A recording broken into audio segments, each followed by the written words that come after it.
Hi, I'm John Franklin, Northwest and South Central Sales Manager here at Lyco Manufacturing. The French fry market in the U.S. was over $16 billion in 2024 and is expected to grow to $24 billion in 2032.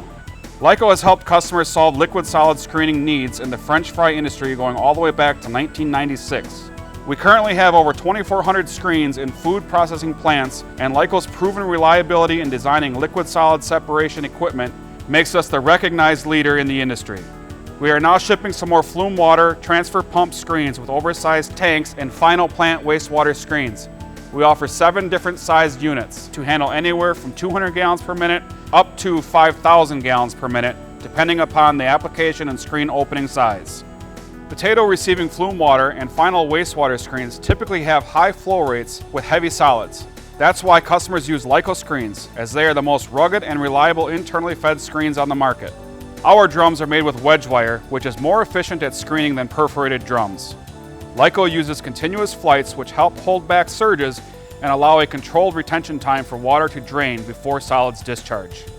So if you would like more information about Lyco's screens, please give us a call at 920-623-4152 and ask for a sales representative, or visit our website at www.lycomfg.com.